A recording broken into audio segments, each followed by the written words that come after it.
So as a mother of brown forces, I felt I can't live without firstly saying thank you and good morning. I'm sure all of us by now we know, because this thing started last year. If you remember, last year we had a whole month program on the issues and violations against women. And most of those violations are violations where women were forcefully or coerced into sterilization. Sterilization, we don't mean the sterilization of sanitizing things or sanitizing the body. We mean a sterilization where a woman is sterilized in the form of you can never give birth again, you can never bear children again. But this was done against their consent. They were never consented to. It's either when they were willing your wife or your girlfriend or your cousin or your sister to theater at the time where they were giving birth to their children of the time.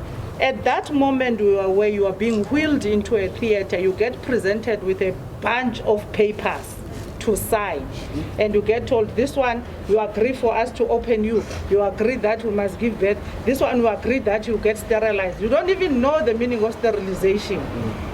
And when those things happen, they happened since the latest case or earliest case we have is 1998, and the latest case is 2021. So in 1998, you are 17 years old, you made a mistake, you are still in high school, you fell pregnant, you go to hospital.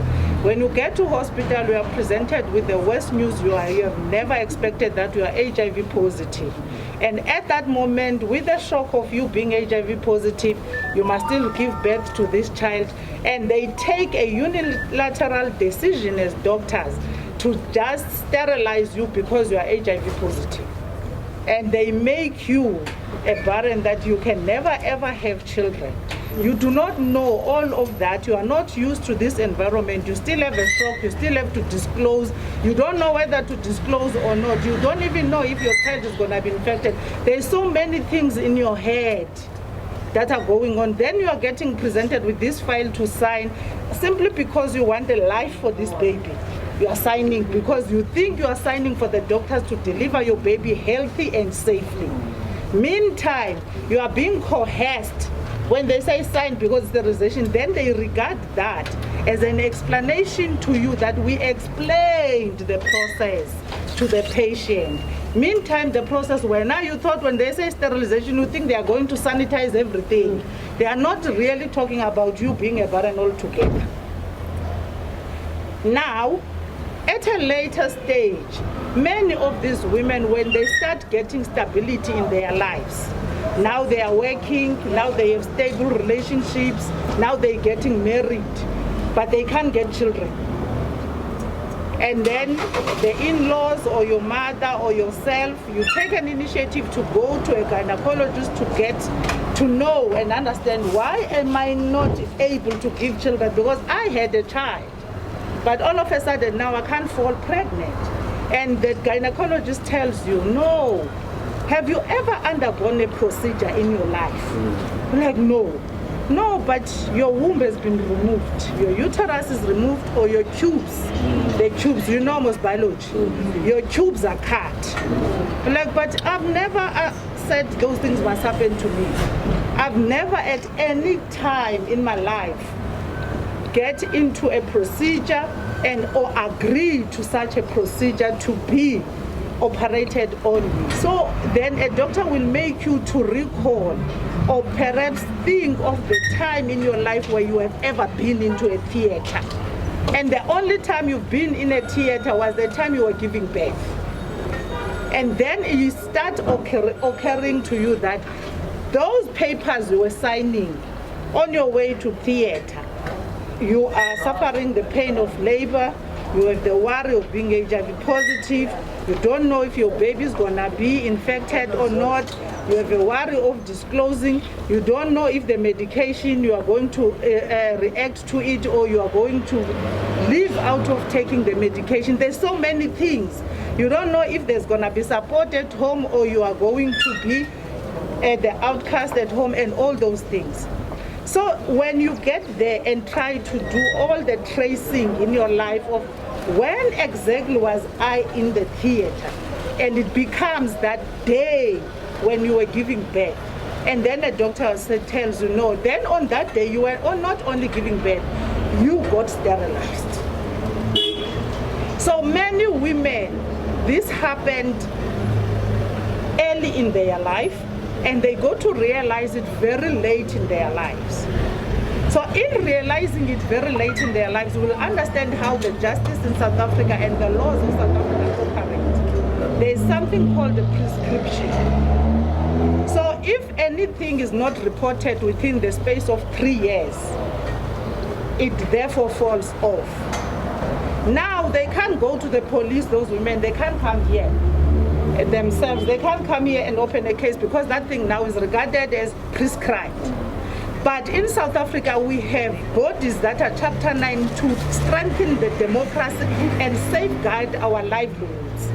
They can then utilize those platforms like the Commission for Gender Equality, the Human Rights Commission, to come there and say, this thing is prescribed for me to go to the police and have a proper, successful prosecution.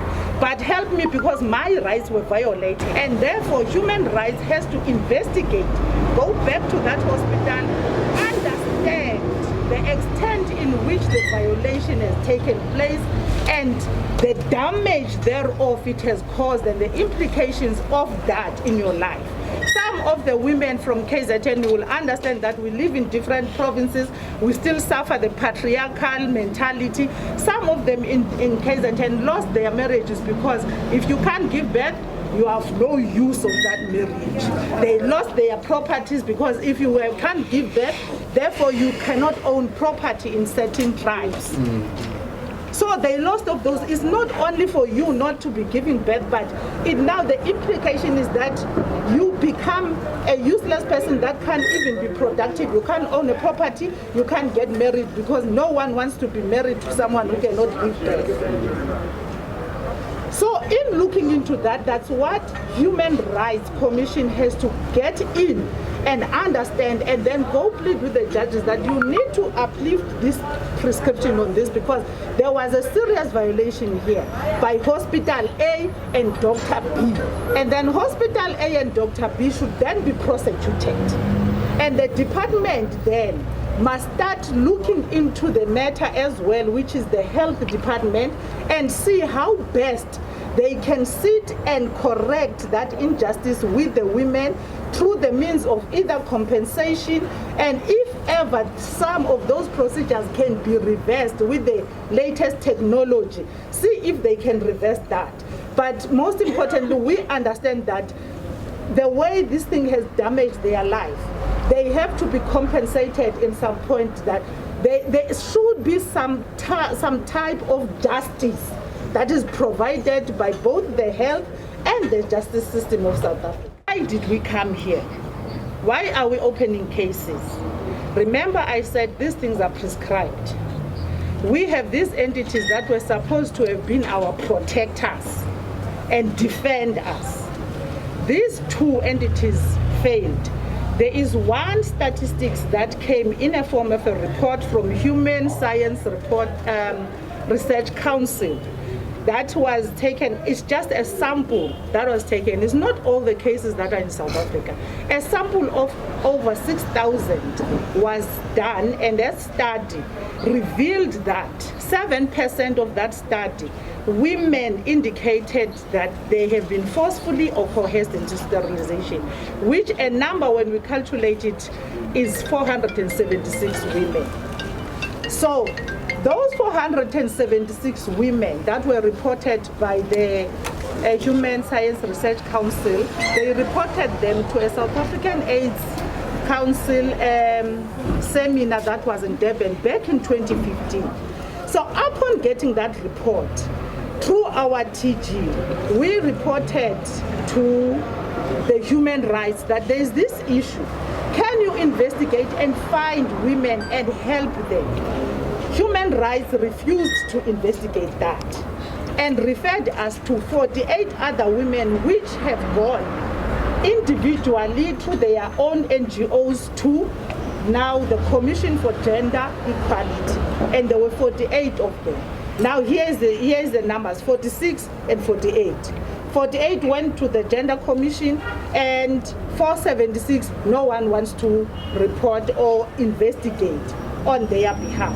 Yet, Human Science Research Council, in a body led by a deputy president of a country, South African AIDS Council, that is always led by a deputy president of a country, failed to report these violations to human rights. We say, okay, it looks like they missed this information. Let's take it up on ourselves to make them aware. Section 9 of the Sterilization Act is clear. Anyone who violates the Act is guilty of an offense and liable to prosecution and sentencing. So CGE, within its mandate, it was supposed to report to the law enforcement, for the law enforcement to investigate further the criminal aspect of sterilization. We gave them a year and told them again, wrote back to them to say, there is an element you have left out in your report, and we are going to give you time to look into it. Now, the failure to report these hospitals and doctors is now resulting and perpetuating the violence again and again and again, because the doctors are just doing it with impunity. There is no action, no one takes them to task, nothing happens. So these two bodies were supposed to stop this by opening cases, because there is a criminal element of this thing. They were supposed to have opened the cases and referred the violations to law enforcement, so that the law enforcement can start arresting the doctors and nurses who are making people to sign unaware that they are signing their lives away. So it's not going to stop until someone does something about it. We are going to still deal with the Department of Health though. We have a process now with the Department of Health. There was a referral to them so that they must look into the matter. So we have a process now with the Department of Health. We just wrote to the minister again to have a follow-up meeting. We're giving the minister 48 hours to give a feedback and acknowledge our day of the meeting. If they fail to do that, we are going to see what we are going to do.